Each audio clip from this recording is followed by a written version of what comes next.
Welcome. This this I'm going to be dealing with the WWE wrestlers that were released about 2 months ago. Some of them were NXT, some of them were main roster. I'm going to start with NXT wrestlers first because they had, for the most part, with the majority of them, they had 30-day non-compete clauses. There were a few exceptions, and those were the ones that spent good time on that ended up having main roster um, contracts, and they would be under the 90-day one non-compete clause, even though they were back in NXT. I want to start with the NXT wrestlers that got released. That I know only had 30-day ones. See, there is Elisa Leon. She did ask for her release, so I think that's part of the reason why she was released. And she's originally from Mexico, and she ended up getting some bookings in Mexico. She had one at the beginning of November 3rd, so that would have been roughly 5 weeks, 5 6 weeks after being released. That she had met first match down in Mexico. Another one was Mikeman Joe, who actually got a lot of time on TV just like Leon did. Got released. He was from Japan. Actually, was wrestling in Japan when he was hired by WWE to NXT. He's always has worked several matches in Japan over the last 15 days or so, 2 weeks or so. And both of them I figured when they got released that they would get time, especially with Leon, considering this, like I said, she has released. Some other ones are Quincy Elliott. He has total actually 59 total matches, but 27 in NXT. So he had 22 matches coming into an independent scene. So he probably will. So that indicates to me that he's someone that actually want to go to the profession, possibly to WWE, but so he probably has. Obviously, he has some contacts already, so I guess I could see him going back to where he started and wrestling there again if he so decides to do that. Then there's uh, Kevin Ventura Cortez. He only had one total match in NXT. That was a dark match, and back in May, he he was also signed after SummerSlam last year, Nashville. He only one match, so I mean probably was released um, because he was developing as quick as they would like. Most of these are going to be like that too. Um, so him, considering he does have a match, is a good thing, but at the same time, it's like I don't know if he really wants to be wrong. It's good chance that he signed. Just it's WWE. I want to try this out. It's not like oh, I want to continue do this. I want to do this regardless. Going to be a non-ton, and if WWE raising me, I mean like places to go. So another one is Alexis Gray. Uh, she she she was signed last year at SummerSlam. Only was never had a match. She 7 months of training. Um, and she has given an interview after she released it. She wants to continue to wrestle. Really good thing. So she but so and she wants she's a score. So So like, and most a lot of these schools, like I know there's the flashback, not flashback, I think it's the name of it, but the school that Tyler Breeze and Sean Spears has, but she might be a little bit. The Seth Rollins has one as well, but she might be a little bit more advanced than what those schools are doing. Because Tyler Breeze has talked about his school a couple of times for Sean Spears.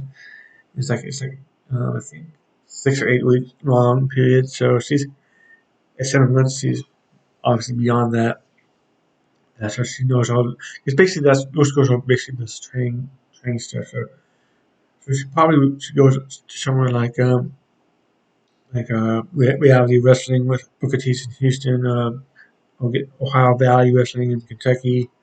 Uh, there's Big Time Wrestling, some Bay Area where Billy went to. I know there's other places, but those three I know not only have schools, but they also promote matches too. So so that way they can see how far along she is, and then just to train to know where to put it into. Because she's, like I said, beyond the beginning stages of this. So she's in the already more advanced part of the training and stuff, where she probably should be having matches, real matches, not just going to the train every single day. Um, there's there's someone in Brooklyn Barlow, and and that's playing name as Brooklyn Barlow, obviously the wrestler. She she had, only had 10 in a 10 month period between let's see March more than 12 10 months. Let's say I got 4 months, was more like 18 months approximately. She had 10 matches from May, March of March 8th, 2022, and August of this year. And so these just matches. I noticed there was a big gap between what she did much for like 6 7 months. I'm assuming injury, but I couldn't find anything about that. Why there was an interruption, but as someone who if she's interested in wrestling, at least she got her in the mask part, so she'll probably be good for independence to gain some more experience in the ring. There's Byron Montana. He has had 22 matches, all in NXT. He's from Houston, so he decides to move back to Houston. He can he could join reality wrestling, which is basically right beside side Houston. Plus you got you have uh, Texas has a bunch of independent of companies in the not to say that I guess San Antonio and Dallas has a few as well. Plus there's another one in Houston. Uh, get over all the this regular NXT, not regular, but just on the NXT T 38 on compete cards because all of them can now take jobs elsewhere. I think a lot of them are trying to figure out where they want to go from there. Now everyone else I'm going to mention has 90-day non-compete clauses in them. Uh, there's Davocado, Commander Aziz, whomever you want to call him. He's originally from Poland, so he would like what I think he's only wrestled in the WWE. So I don't know if he really want to do anything else. I mean, he seems like someone who would probably go in like NWA or GCW type of thing. I don't know if AEW will have any interest in him or Impact, but like he's someone who probably needs to go somewhere to get knowing a lot more because we never had anything. Shanky, uh, is him going to AEW because of Sanctum Singh. I can see him going to and the Bollywood Boys what in there as well. There's a massive. You see what impact as well. Seems like somebody has some good charisma, you know, because of some of the stuff they was doing with like Ninja Mahal and stuff. So uh, there's that Dana Brooke. This one kind of surprised me in some senses, in some senses not. She actually had been having matches in the NXT. I think she had one like 2 weeks prior to it being released, maybe a week prior to being released.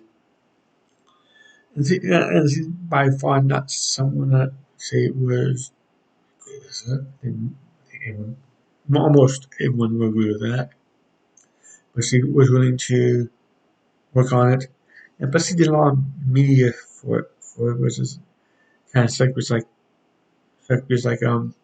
know, going to Marlins game day before Monday Night Raw was in Miami. It's the first pitch for the Marlins game, so it was like that was 2 years ago, but still it was like it's kind of weird. But she's not the only one that's done stuff like that. And then yeah, released Mickey James told a story where when she was released the first time, there were Slink SmackDown was coming to Richmond, Virginia, where she's from, the area. Just got done doing media that day.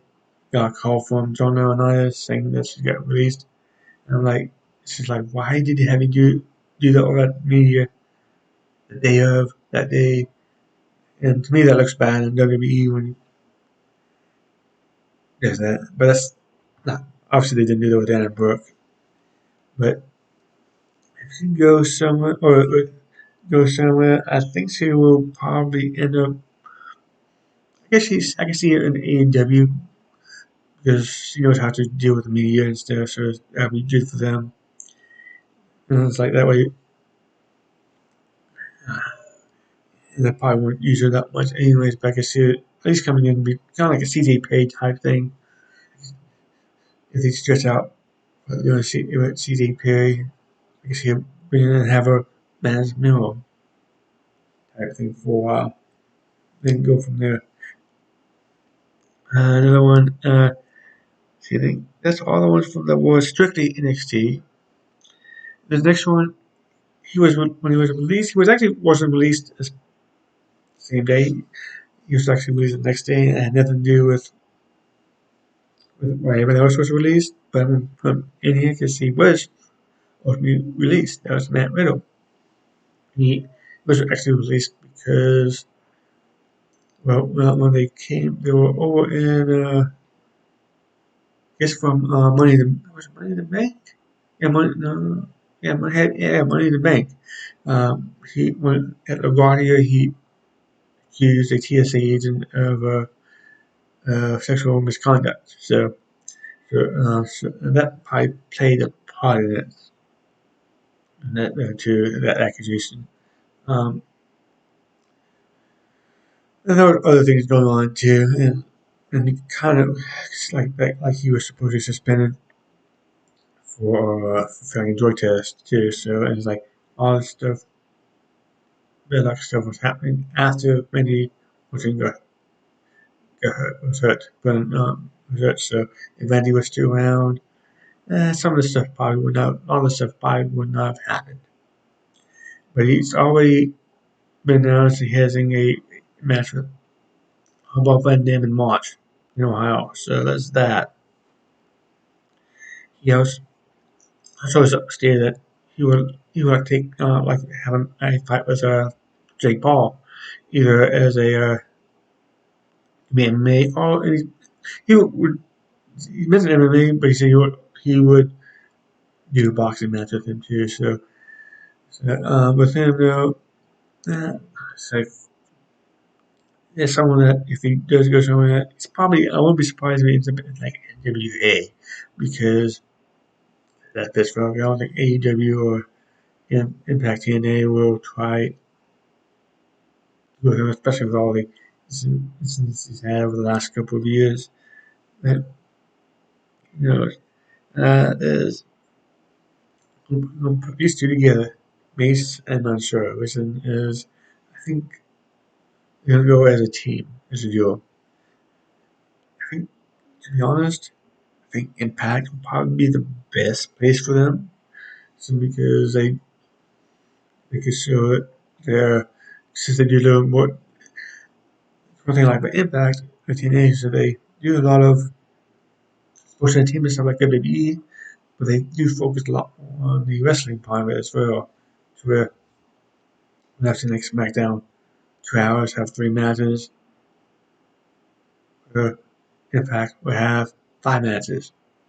But it's because they don't do 5 hours worth of 35 hours worth of promos and have to cut down for half the show. That's again, I'm exaggerating a little bit, but that's what it seems like, especially and same thing with Raw too. But they do a lot of some promos, they do some, like I said, sports entertainment type stuff, but they also focus a lot on the wrestling too. So they have the best of both worlds, and with how Mason Mansour do, I think they will do well there. I think they also might do well in AEW's attack team as well, too, because AEW has some pretty good tag teams in there as well. Some people will disagree, but I think they will do well in AEW as well. Next one is AC Francis, aka Top Dollar, who is in Hit Row. And funny because right before he was released, he made a couple comments on Twitter about how supposedly no one likes him in WWE, or he was hard to no, not nice him, hard to work with. And I came down when he was released originally in 2020, 2021 was remember Hit Row was originally 4 people. There's him, B-Fab, Trey Adonis, and Troy Strickland. B-Fab got released literally like 6 weeks after they made it to the main roster. Then he went up and said something. The next thing you know, the rest of it was released. And it's like, and the reason was, oh, because that guy was hard to work with. It wasn't hard to work with, he just brought something up. It was like, nothing negative. And Vince, even though there's a lot of other merger, Vince still has control of the company. So this probably was strictly a Vince thing. Plus, it didn't help that there was one match where he tried to do a suicide dive over the top rope, and he botched it terribly. And Michael Cole was every chance he could brought it up to make fun of him. Well, it probably was Hunter or something like that, but he did lose a lot of weight. And B-Fab and Trey Adonis both are still with the company. The difference, though, and this is something I also heard, that B-Fab had been going to Natalia's and T.T. Wilson, her husband, Tyson Kidd. They have what they could call the dungeon. We got everything set up and have a lot of some not all, but some of us that come in, pastors come. They even have like musicians come over and work with them too. You get more in the meantime timing, especially if you're not getting a lot of time on TV. I know B-Fab and Trey Johnson have both been there. But Top Dollar never. Well, I'm not saying he never went there, but as far as I know, he mentioned this going over there. And like, I think that's one thing with like Triple H and WWE is like, okay, they're at least trying to improve. Top Dollar's not, but he's someone. He probably go almost anywhere. I think he might at least start off with AEW. I'm not sure they'll give him a full contract, but I can see him with AEW could have sort of at least initially either align with him or go against him. And I can see him do something with Max Caster as well. Because he does a lot of that. Uh, Next one is I'm gonna say is Aaliyah. He's somewhat former tag team women's tag team champ. And of all the people on this list, this one is one of the few that actually goes on the main, especially on the main roster. Doesn't surprise me.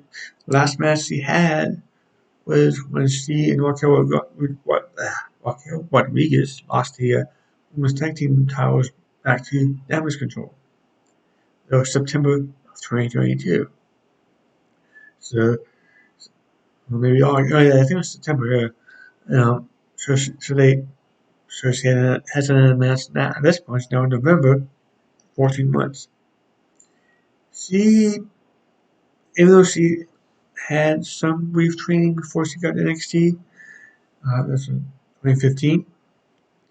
So yeah, so it was like 18, I think, when she signed. I don't know if she's. I mean, she's from Canada, so I know she has some contacts with Canada where she was trained prior to this to open. But the last year, so she's been showing a lot of on her Instagram page, but like horse shows and stuff. So she might be trying to get away from that, but I don't know. But she's I can see more like the NWA something like that. If she stays in the states, so forth. Rick Boogs, I don't know where he'll go because he doesn't seem to be NWA probably in the states. New Japan maybe can they like those big guys and stuff. Uh, MLW maybe on it. It's like I can see something here because Elias got released too. And Elias actually, and with Boogs only starts from WWE where Elias actually has some experience outside of WWE. And I can see a lot.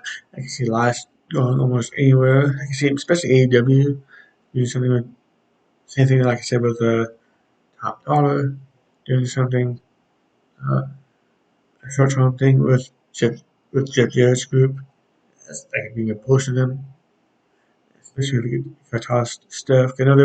Or I know they in WWE they were allied for a little bit too. I think maybe they were against each other. I can't remember now, but I know they worked together for a little bit. So I can see them going like AEW, Boogs and Elias going somewhere as a pair of just both with the guitars and stuff. But like Elias, I think will go almost anywhere. I can see him in Impact as easily as AEW as well. And there's Rick Moss and Emma. I think both of them are going to go to Impact. Remember, they're both engaged to each other. I'm not sure when they're planning to get married. Emma was her real name was an Impact for a couple of years. So she still knows people down there, obviously, and and she did really well down there. But I could see, and I think more likely that Holland and her will be more than likely will be going to the same company. More likely, obviously, it doesn't always happen, but like no Jesse Green and McDonough for the most part weren't doing stuff together for the most part, with few exceptions like did a couple of things in the NBA together, did a couple of things in Impact together, but Jesse Green was mostly no Impact. Right? Like, and them two, I think, will stay together. Next three probably be the biggest three surprises. I'm gonna go. Well, Shelton Benjamin's one of them, and he hadn't been used, I think, since May. At the same time, if they're not using him, and all these wrestlers weren't really being used that much. Anyways, but like with him, it's like, not being used, but it'd be a good way, like, to have him on main event for the NXT wrestlers, or go to NXT and do like dark matches with them and stuff. Here he is. I think he probably was on AEW for the Ring of Honor type thing. So he does have a history with Ring of Honor. Um, that's what I'm thinking. WWE probably would try again, but I don't know if for him. I'm sure Impact might try to as well. Especially if Charlie Haas is still wrestling, they might try to convince him to come back as well to reteam with Shelton. Next two, uh, are going to be real interesting to see what happens with them. Dolph Ziggler, again, another big surprise. Could use him like I said, like a Benjamin. Use him like a trainer. They kind of did with Born Breaker in 2022, but they could use him more because he helped them sell. He's a great seller.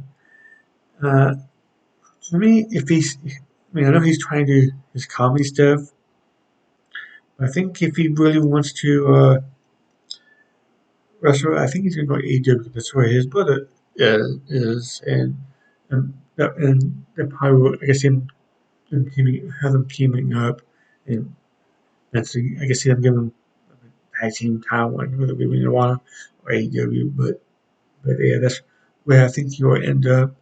Plus, he can kind of do. Uh, I know how I was going to say this was not going to make sense.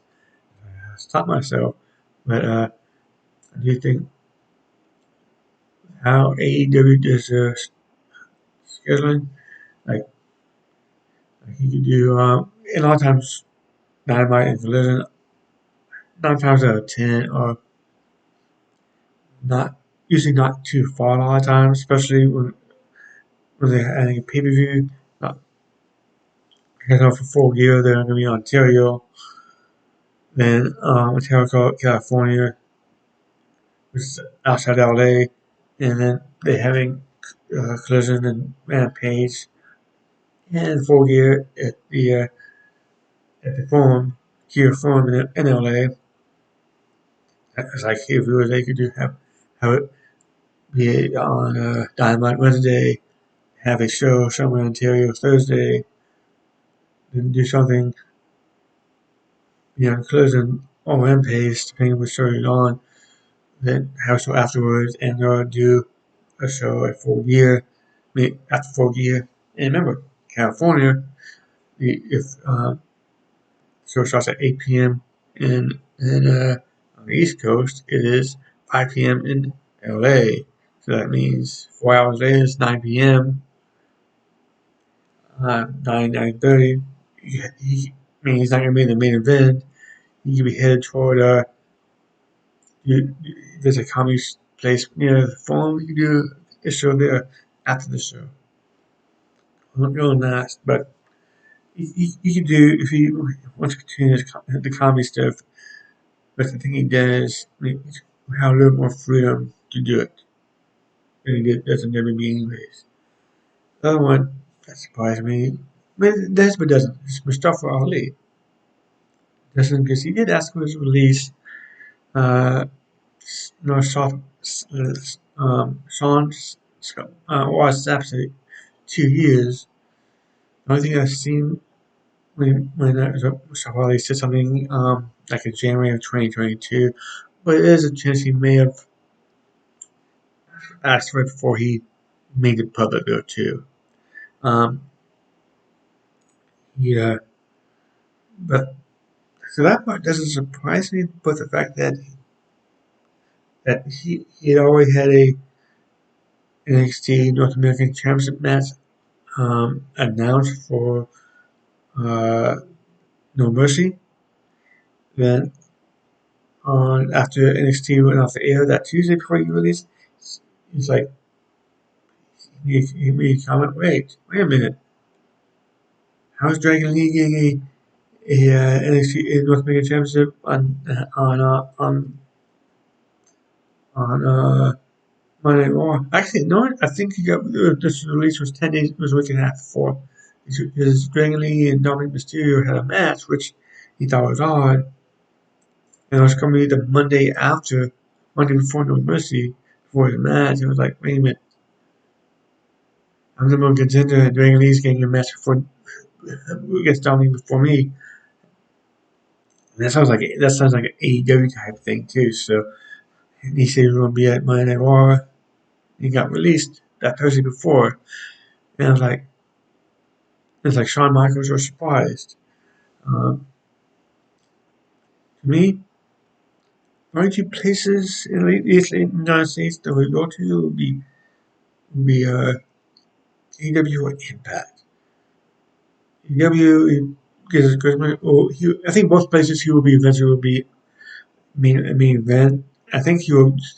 If he goes to Impact, he'll be right in. He'll be right in with the X divisions too. And because both of them have limited schedules, more so Impact than AEW, that he'd be definitely be able to spend more time with his wife and kids. And plus, he won and both have working relationships with New Japan.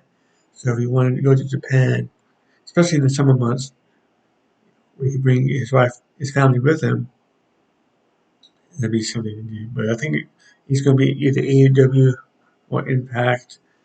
Impact. And thank you for watching this episode.